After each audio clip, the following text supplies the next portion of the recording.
राम राम मंडळी. हे बघा आमचं गाव रिंगणवाडी. हे चालू आहे शेतीचे धुरेधारे तोडताळ कामं काही. त्याच्यानंतर हे लेकरं भेटले.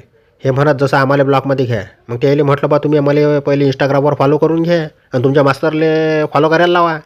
मग म्हणत ठीक आहे. त्याच्यात हे भाऊ बघा आज किती आनंदी दिसून राहिले. हे बघा हे हात दाखवून राहिले आपल्याला. तर असं आहे मित्रांनो आमच्या खेडेगावाच्या इकडचं वातावरण. हा आमच्या गावात जाणारा रस्ता. आमच्या गावात तसे ॲटोही जातात भरपूर. हे बघा हे ॲटो चालला आमच्या गावात रिंगणवाडीत. आणि हे भाऊ आले म्हणतात हे म्हणत जसं मला ब्लॉकमध्ये का नाही घेतलं. मग त्याला म्हटलं बा जसं तुम्ही मला फॉलो करून घ्या अगोदर. मला जो फॉलो करीन मी त्याला ब्लॉकमध्ये घेतो. मग हे लेकरं आता मला इंस्टाग्रामवर फॉलो केलं आणि मग आता निघाले शाळेत. मग त्याला म्हटलं बा जसं आज पैदल चालले ते म्हणून बा स्कूल बस काही आली नाही. मग म्हटलं पैदलच जा. मग म्हटलं ठीक आहे जा धीरे धीरे. तर असं आहे मंडळी. मग आता भेटू पुढच्या ब्लॉकमध्ये. ठीक आहे मग.